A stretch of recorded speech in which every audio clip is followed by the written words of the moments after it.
বর্ডারের থানাগুলি বিএসএফ এর সঙ্গে যৌথভাবে সম্পর্ক রেখে তারা যারা অবৈধ অনুপ্রবেশকারী বা ভারতীয় নয় তাদেরকে হোল্ডিং স্টেশনে আনছে এবং তাদেরকে কথা বলে প্রোটোকল মেনে পররাষ্ট্র নীতি তার যে গাইডলাইন আছে মেনে থ্রু বিএসএফ হ্যান্ডওভারও হচ্ছে।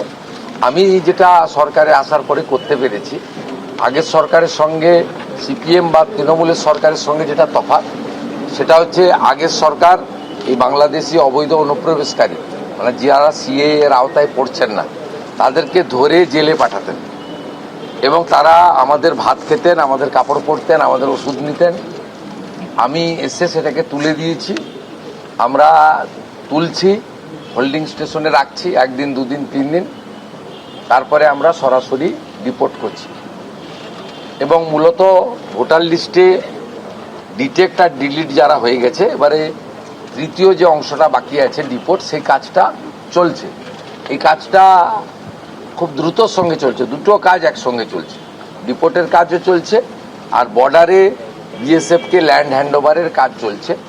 কারণ এটা শুধু পশ্চিমবঙ্গের সীমান্ত সুরক্ষার প্রশ্ন নয়, জাতীয় সুরক্ষার প্রশ্ন রয়েছে। আর এই জনবিন্যাস বদলে যাওয়ার যে বিষয়টা এর সঙ্গে যুক্ত, 1 আগস্ট থেকে সেন্সাস শুরু হচ্ছে এবং এই সেন্সাসের ফল পাবেন 27 সালের 28 ফেব্রুয়ারি মধ্যরাতে। এই সেন্সাসের চিত্রটা এসে গেলে আরও বেশি করে আগামী দিনে লং টার্মে পশ্চিমবঙ্গের এই ডেমোগ্রাফি চেঞ্জ নিয়ে আমরা অনেকগুলো ফ্রুটফুল অ্যাকশন নিতে পারবো ভারত সরকার এবং স্বরাষ্ট্র দপ্তরের গাইডলাইন মেনে।